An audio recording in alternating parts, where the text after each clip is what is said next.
வணக்கம் தோழர்களே. அனைவருக்கும் எனது இதயம் கனிந்த குடியரசு தின நல்வாழ்த்துக்களை தெரிவித்துக் கொள்கிறேன். ஆகஸ்ட் 15 ஒவ்வொரு வருடமும் இந்திய சுதந்திர தினமாக கொண்டாடப்படுகிறது. காரணம், 1947 ஆகஸ்ட் 15 அன்றுதான் வெள்ளையன் இந்த நாட்டை விட்டு வெளியேறிவிட்டு நமக்கு சுதந்திரத்தை வழங்கினான்.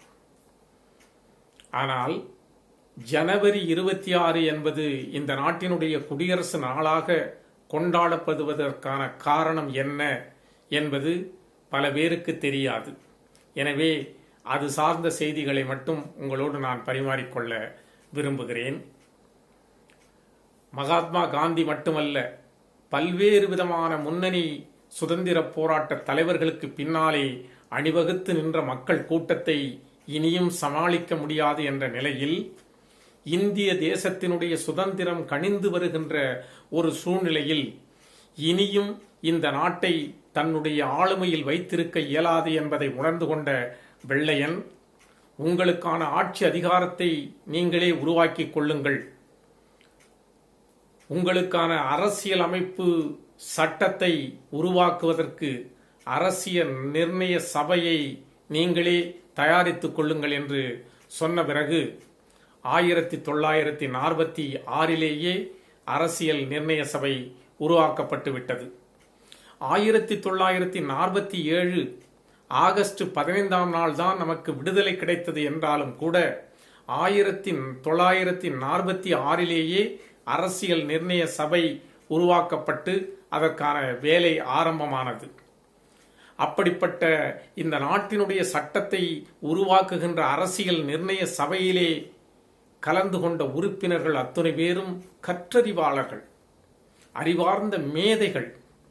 உலகத்தின் வெவ்வேறு விதமான சிறந்த சட்டங்களையெல்லாம் ஒன்றாக எடுத்து அதில் இருக்கின்ற சிறப்பான அம்சங்களையெல்லாம் ஒன்று சேர்த்து சாறு பிழிந்து உருவாக்கப்பட்டதுதான் இந்த இந்திய நாட்டினுடைய அரசியலமைப்பு சட்டம். அதனால்தான் மற்ற நாடுகளை விட இந்திய நாட்டினுடைய சட்ட புத்தகம் மிக கனமானது என்று சொல்லுவார்கள். அப்படிப்பட்ட இந்திய அரசியல் நிர்ணய சபை முதல் கூட்டம் கூடுகிறது. அதிலே நேரு கலந்து கொள்ளுகிறார்.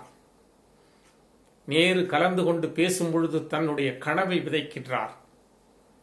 இந்த நாட்டினுடைய அரசியல் அமைப்பு சட்டத்தை உருவாக்குவதற்காக இங்கே கூடி அமர்ந்திருக்கின்ற உறுப்பினர்களே, உங்களுடைய பங்கு என்பது மிக மகத்தான ஒன்று.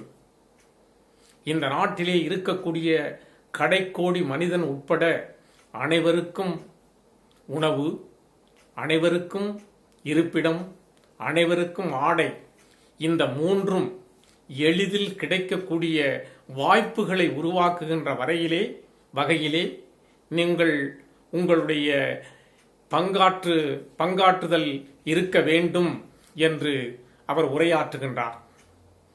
1946 ஆரம்பிக்கப்பட்ட அந்த அரசியல் நிர்ணய சபையினுடைய உறுப்பினருடைய பங்கு 1949 நவம்பரில் அந்த சட்டம் பரிபூர்ணத்துவம் அடைந்து விடுகிறது.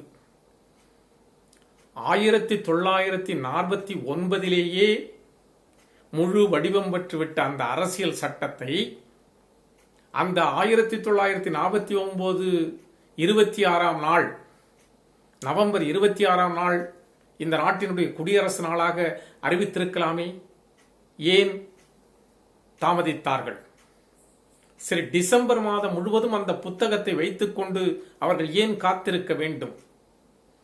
ஜனவரி 1 உலகம் முழுவதும் கொண்டாடக்கூடிய புத்தாண்டு தின விழா அல்லவா? அந்த நாளில் இந்திய நாட்டினுடைய குடியரசு தினமாக அறிவித்து கொண்டாடி இருக்கலாமே. அப்பொழுதும் செய்யாமல் ஜனவரி 26 வரைக்கும் அவர்கள் காத்திருப்பதற்கான காரணம் என்ன? 1929 மோதிலால் நேரு தலைமை பீடத்திலிருந்து இறங்க அவருடைய தவப்புதல்வன் ஜவஹர்லால் நேரு காங்கிரஸ் பேரியக்கத்தினுடைய தலைவராக பொறுப்பேற்றுக் கொண்டு நடத்திய முதல் மாநாடுதான் லாகூர் காங்கிரஸ் மாநாடு. அந்த மாநாட்டில் ஒரு மிகப்பெரிய தீர்மானம் நிறைவேற்றப்படுகிறது. பரிபூரண சுதந்திரத்தை அடைவது ஒன்று மட்டும்தான் குறிக்கோள் என்றது அந்த தீர்மானம். அந்த பரிபூரண சுதந்திரத்தை அடைகின்ற வரையில் ஒவ்வொரு வருடமும் ஜனவரி மாதம் 26ஆம் நாளை நாம் சுதந்திர தினமாக கொண்டாட வேண்டும் என்று அந்த தீர்மானத்திலே முடிவெடுத்தார்கள். அதற்கு பிறகு ஒவ்வொரு ஆண்டும் ஜனவரி 26ஆம் நாளை சுதந்திர தினமாக கொண்டாடி கொண்டு வந்தார்கள். ஆனால் இவர்கள் கொண்டாடியபடி வெள்ளையன் சுதந்திரத்தை இவர்களுக்கு ஜனவரி 26இல் கொடுக்கவில்லை. அவன் 1947 ஆகஸ்ட் 15இல் சுதந்திரத்தை தந்துவிட்டு இந்த நாட்டை விட்டு மூட்டை கட்டினான். எனவே அதிமுக்கியத்துவம் வாய்ந்த அந்த ஜனவரி 26 என்ற அந்த நாளை விட்டுவிடக் கூடாது என்ற காரணத்தினால் 1949 நவம்பரில் முழு வடிவம் பெற்ற அந்த அரசியலமைப்பு சட்டத்தை அப்படியே வைத்திருந்து ஜனவரி 26 நாள் வருகின்ற வரை காத்திருந்து அந்த ஜனவரி 26 வந்தபொழுது அந்த நாளை இந்த நாட்டினுடைய குடியரசு தினம் என்று பொன்னாளாக அறிவித்தார்கள். இதுதான் குடியரசு தின நாள் அமைக்கப்பட்டதனுடைய ஜனவரி 26 வரலாறு. இது இன்று இளைஞர்களுக்கு தெரியவில்லை. அந்த இளைஞர்களை வழிநடத்துகின்ற பேராசிரியர்களுக்கே தெரியவில்லை. காரணம் என்ன? காலம் மாறிவிட்டது. ஜனநாயகம் செத்துவிட்டது. பல்வேறு தலைவர்கள் தங்களுடைய இன்னுயிரை தந்து பெற்ற சுதந்திரம் பல பாதைகளிலே பயணிக்க ஆரம்பித்து விட்டது. ஜனநாயகம் சீரழிந்து போய் கிடக்கிறது.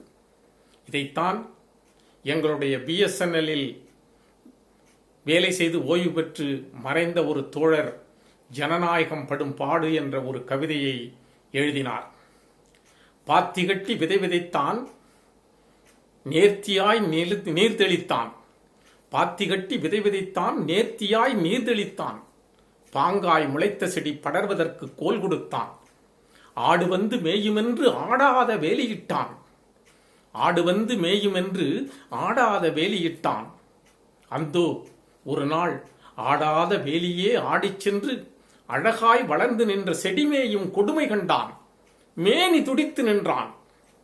அடுக்குமோ இது என்று அவன் ஆர்ப்பரித்து நின்ற பொழுது வேலான வேலி முட்கள் அவன் விலா மீது தைத்தன. அவனுக்கு வேதனையை தந்தன. சிந்திய ரத்தம் சிந்தனையை கிளறுகையில் சிதைந்து கிடந்த செடி கண்டு மனம் பதைத்தான். மண்ணை சிவப்பாக்கி மண்மீட்டு தந்தவன் மண்ணாள வந்தவனின் மனம் போற போக்கினால் மண்ணே சிவப்பாகி மனம் கதரும் நிலை கண்டு மானம் இழந்தது போல் மனம் குறுகி தலை கவிழ்ந்தான் என்று சொன்னார். அந்த நிலை இந்த இந்திய தேசத்தில் இன்று நடந்து கொண்டிருக்கின்றது.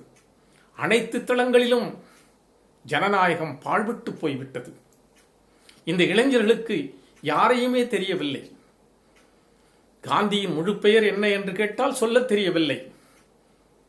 சரி, காந்தியை விடு, அவருடைய மனைவி பெயராவது தெரியுமா என்றால் கல்லூரி மாணவர்களுக்கு தெரியவில்லை. எங்களுக்கு தெரியாது என்று கூச்சமே இல்லாமல் சொல்லுகின்றார்கள். இவர்களுக்கு மோகன்தாஸ் கரம்சந்த் காந்தியை தெரியவில்லை, கஸ்தூரிபாய் காந்தியை தெரியவில்லை, இவர்களுக்கு சூர்யா சென் யார் என்று தெரியாது, லதா வடேகர் யார் என்று தெரியாது, கல்பனா தத் யார் என்று தெரியாது, சந்திரசேகர் ஆசாத் யார் என்று தெரியாது. இவர்கள் அத்தனை பேரும் இளைஞர்கள். பகத்சிங், ராஜகுரு, சுகதேவ் அத்தனை பேரும் தேக சுகம் அறியாமல் இந்த நாட்டினுடைய தியாகம் ஒன்றுதான், இந்த நாட்டுக்கான சுதந்திரத்தை காக்கின்ற அந்த தியாகம் ஒன்றுதான் வாழ்க்கையின் நோக்கம் என்று தன்னுடைய இன்னுயிரை பலி கொடுத்த அற்புதமான இளைஞர்கள். அப்படிப்பட்ட இளைஞர்கள் இந்த மண்ணிலிருந்து மறைந்து சென்றிருக்கின்றார்கள். ஆனால் இன்றைய இளைஞர்கள் அவர்களை பற்றியெல்லாம் நினைப்பதில்லை. இந்த தலைவர்களை கொச்சைப்படுத்துகின்ற, மறைந்து போன தலைவர்களுடைய மாண்பை குலைக்கின்ற, சிதைக்கின்ற, வரலாற்றை மாற்றுகின்ற வழியிலே நடத்துகின்ற தலைவர்களின் பின்னால் இந்த தம்பிமார்கள் ஓடிக்கொண்டிருக்கிறார்களே தவிர தன்னுடைய எதிர்காலம் இந்த சுதந்திர நாட்டில் பறிபோய்க் கொண்டிருக்கிறது. நாளை உலகம் என்ன ஆகும் என்று அவர்கள் எள்ளளவும் கூட சிந்திக்காமல் தங்களுடைய வாழ்க்கையை ஓடிக்கொண்டிருக்கிறார்கள். துர்நாற்றம் எடுத்து கிடக்கின்ற இந்த நாட்டை தூர்வாருகின்ற பொறுப்பு இளைஞர்களாகிய உங்களுடைய கைகளில் தான் இருக்கிறது என்று பறைசாற்றிய பொழுது நீங்கள் வெறுங்கையை வீசிக்கொண்டு நடப்பதால் உங்களுடைய எதிர்கால கனவுகள் அத்தனையும் பலித்து விடாது என்பதை தயவு செய்து இளைஞர்களே புரிந்து கொள்ள வேண்டும். சாக்கடையை அகற்றி துர்நாற்றத்தை துடைக்கின்ற பணி, தலையாய பணி இந்த நாட்டினுடைய இளைஞர்களுடையது என்பதை இந்த நேரத்திலே நீங்கள் தெரிந்து வைத்துக் கொள்ளுங்கள். சூர்யா சென் ஆயுதக்கிடங்கை அழித்தவன், ரயிலிலே சென்ற பணத்தை சூறையாடி ஆங்கிலேயனை அதிர வைத்தவன், இவனை இப்பொழுதும் விட்டு வைக்க கூடாது என்று அவனை பிடித்து தூக்கு தண்டனை தந்ததோடு விடவில்லை. அதற்கு முன்பாக அவனுடைய 32 பற்களையும் சுத்தியால் அடித்து உடைத்தார்கள். அவனுடைய மூட்டுக்கள் இணைப்புகள் ஒவ்வொன்றையும் உடைத்தெறிந்தார்கள். அதிலேயே அந்த இளைஞன் மரணித்து போய்விட்டான். சந்திரசேகர் ஆசாத் ரயிலிலே சென்ற கருவூலம் முழுவதையும் கொள்ளையடித்தவன். என்னுடைய உடலில் உயிர் இருக்கும் வரை எவனும் வெள்ளையனால் என்னை தொட முடியாது என்று சூளுரைத்தவன். மறைந்த வாழ்வு வாழ்ந்து கொண்டிருந்தவனை ஒரு துரோகி காட்டிக் கொடுத்தான். ஆல்பர்ட் பூங்காவில் ஒரு தேச தலைவனை சந்திப்பதற்காக அவன் காத்திருந்த பொழுது வெள்ளை காவலர்கள் அவனை சூழ்ந்து கொண்டார்கள். ஒரு மரத்தின் மறைவாக நின்று கொண்டு துப்பாக்கியால் முடிந்த அளவிற்கு வெள்ளையர்களை சுட்டுக் கொன்றான்.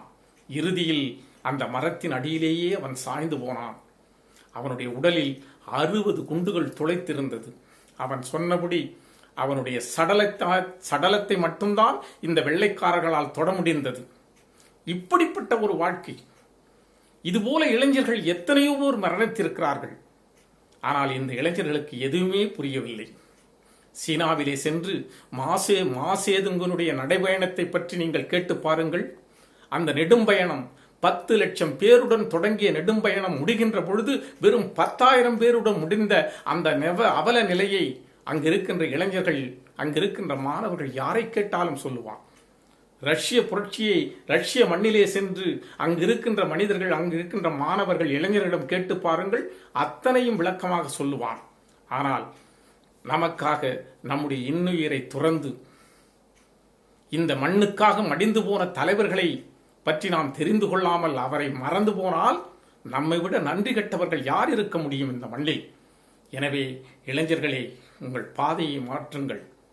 பயணம் சரியாக அமைய வேண்டும் என்ற புதிய பாதையை அமையுங்கள். இந்த எதிர்காலமும் உங்களுடைய எதிர்காலமும் உங்கள் கையில் தான் இருக்கிறது என்பதை உணர்ந்து இந்த தேசம் தழைக்க பாடுபடுங்கள். இதுதான் என்னுடைய குடியரசு தின செய்தியாக உங்களுக்கு கூறிக்கொண்டு உங்களிடமிருந்து விடைபெறுகிறேன். நன்றி, வணக்கம்.